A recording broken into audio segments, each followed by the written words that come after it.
मेरी एज 40 वर्ष है। मुझे पिछले 3 साल से इरेक्शन कम रहता था और टाइमिंग भी बहुत कम थी। इन 3 साल में मैंने अलग अलग ट्रीटमेंट लिया हूँ, एलोपैथी, यूनानी, आयुर्वेदा, होम्योपैथी सब ट्राई कर लिया। अब कंडीशन ये है कि मेरी इन दवाओं के साइड इफ़ेक्ट से इरेक्शन अब करीब करीब ना के बराबर हो गया है। बहुत ज़्यादा परेशान हूँ, आप मेरी हेल्प करें, मुझे बहुत शर्मिंदगी रहती है। कोई बहुत अच्छा ट्रीटमेंट बताएं। देखिए, जितना हमने जाना है कि मार्केट के अंदर जितनी भी दवाएं मिल रही हैं ईडी के लिए या पीएमई के लिए, इरेक्टाइल डिस्फंक्शन यानी कि आपको एक्साइटमेंट कम होना या आपकी टाइमिंग कम होना, इनकी जितनी भी दवाएं मार्केट के अंदर मिल रही है वो सब वही दवाएं होती हैं, चाहे वो आयुर्वेदा के नाम पे बेच रहा हो, चाहे वो यूनानी के नाम पे बेच रहे हों, वो सब वही दवाएं होती हैं जो कि न्यू फोर्स के अंदर होती है, जो कि वियाग्रा के अंदर होती है। ठीक है। अभी कुछ टाइम पहले एक बहुत बड़ी यूनानी कंपनी के ऊपर रेड पड़ी थी, तो उसके उन्होंने जब सैंपल चेक किए, मैं नाम नहीं ले रहा हूँ यहाँ पर उसके, तो उसमें मालूम चला कि उसके अंदर वही सब दवाएं हैं इंग्लिश एलोपैथी मेडिसिन जो टेम्परेरी दी जाती हैं कि टेम्परेरी इरेक्शन बढ़े या टेम्परेरी टाइमिंग बढ़े, वो जो दवाएं दी जाती हैं तो वो उसके अंदर उन्होंने पीस के मिक्स किया हुआ था। इसी तरीके से आप जहाँ से भी दवा लेंगे इस तरह की मोटी मोटी, प्रोफेशनल्स की बात अलग कर रहा हूँ, जो प्रोफेशनल डॉक्टर्स बैठे हुए हैं उनके अलावा जो आप दवाएं लेते हैं यूनानी के नाम पर, होम्योपैथी के नाम पर या आयुर्वेदा के नाम पर, ठीक है, ये सब वही दवाएं होती हैं। कोई पीस के दे रहा है, कोई लिक्विड फॉर्म में दे रहा है, कोई किसी फॉर्म में दे रहा है, कोई किसी फॉर्म में दे रहा है, बेसिकली सब में है एक ही चीज़। ठीक है। आपको इसका पता करने का मैं एक आसान तरीका बता देता हूँ कि जब भी आप इस तरह की दवाएं लेते हैं आपको कुछ सिम्टम्स होते हैं, जैसे कि आपकी विज़न ब्लर होती है, आपको धुंधला सा दिखाई देता है कुछ देर के लिए। हो सकता है आपके जो कान के ये हिस्से हैं ये गर्म हो जाएं, ऐसा भी होता है। आपकी हार्ट रेट थोड़ी सी बढ़ सकती है। ठीक है। और बॉडी में दर्द और सर में दर्द ये बहुत कॉमन है, ये ज़्यादातर लोगों को होता है जो लोग भी न्यू फोर्स या वियाग्रा जैसी टैबलेट लेते हैं। तो वही अगर पीस के आप किसी भी माजून के अंदर किसी भी वो जो पाउडर फॉर्म होता है, आयुर्वेदा में कुछ लोग पाउडर के नाम से बेचते हैं, कुछ कैप्सूल के नाम से बेचते हैं। ठीक है। तो ये जब आप खाएंगे तो ये सारे सिम्टम्स आपको उस टाइम भी दिखाई देंगे क्योंकि उसके अंदर वही दवा है। अच्छा, प्रॉब्लम क्या है? प्रॉब्लम ये है कि जब आप न्यू फोर्स लेते हैं तो उसके अंदर एक वार्निंग होती है कि भाई देखो इस तरह के मरीज़ों को ये चीज़ें नहीं लेनी है, उनको इसके साइड इफ़ेक्ट देखने को मिल सकते हैं। ठीक है, वो कंपनियाँ कहती हैं, डॉक्टर्स भी तभी रेकमेंड करते हैं जब उन्हें लगता है कि ये बंदा कम्प्लीटली फ़िट है, यानी कि इसको कोई हार्ट इशू नहीं है, इसको डायबिटीज़ नहीं है, इसको और कोई बीमारी नहीं है, तब डॉक्टर उसको रेकमेंड करते हैं। ठीक है। और उसकी एक डोज़ होती है, ठीक है, नहीं वो डॉक्टर डिसाइड करते हैं कि डोज़ कितनी दी जानी है, चाहे वो न्यू फोर्स हो, चाहे वो टेडालाफिल हो, चाहे वेनाफिल हो, कोई सी भी टैबलेट हो। ठीक है, कितनी डोज देनी चाहिए, एक बात तो ये है।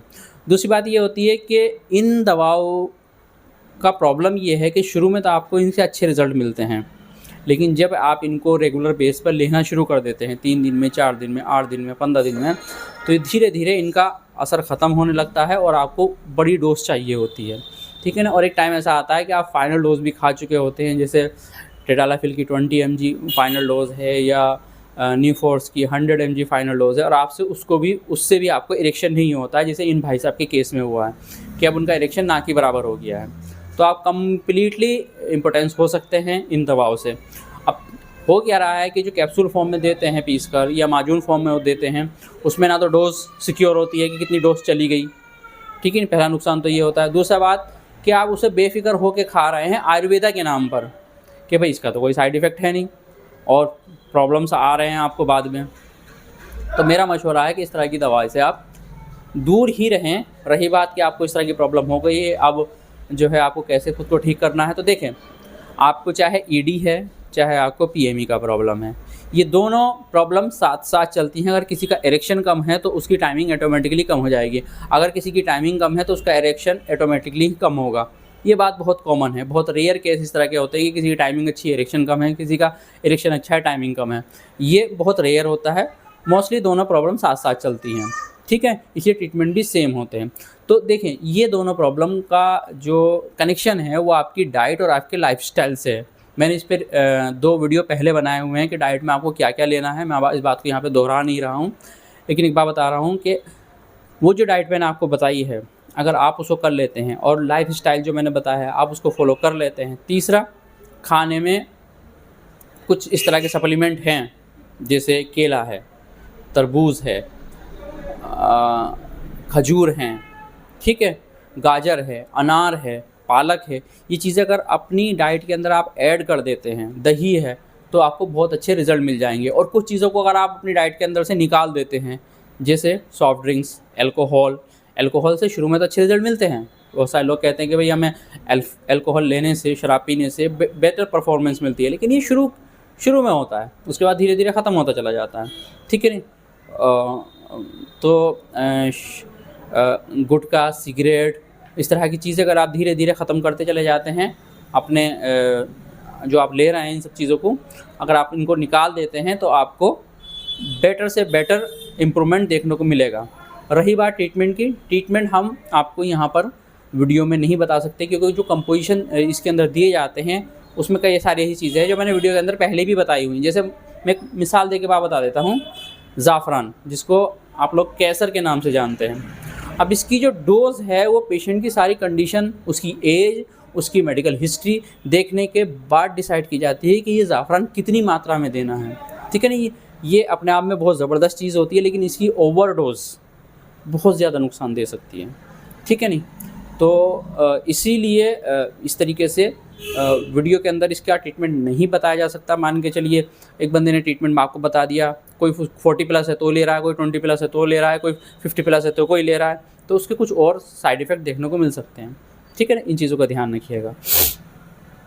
तो वीडियो में बताना पॉसिबल नहीं है, लेकिन अगर आप ये सारी चीज़ें कर लेते हैं जो मैंने डाइट के अंदर बताई है, तो आप ये देखेंगे शायद 1-1.5 महीना लग जाएगा। देखिए, इस तरह के इलाज के लिए इंसान का पेशेंस रखना बहुत ज़रूरी है। अगर आप ये चाहते हैं कि गोली अंदर गई, गले में, पेट में पहुंची और मुझे फ़ौरन रिज़ल्ट मिल जाए, तो फिर आपके लिए एलोपैथी ही बेहतर है। वहीं पर मिलते हैं इस तरह के रिज़ल्ट। नेचुरल पैथ में इस तरह के रिज़ल्ट आपको नहीं मिल पाएंगे। आपको 1 महीना, 2 महीना, 3 महीना तक वेट करना पड़ेगा। और आप देखेंगे कि आपकी जितनी भी प्रॉब्लम है, इवन नॉट ओनली ये सेक्सुअल प्रॉब्लम, आपकी हार्ट से रिलेटेड जितनी भी प्रॉब्लम है, अगर आप हार्ट पेशेंट नहीं हैं तो आगे चल के आप हार्ट पेशेंट भी नहीं होंगे। क्योंकि ये समझ लीजिए कि जो ब्लड वेसल्स आपके पेनाइल एरिया में होती हैं, वही आपके हार्ट में उसी तरह की वेसल्स, आपकी ब्लड वेसल आपके हार्ट में भी होती हैं।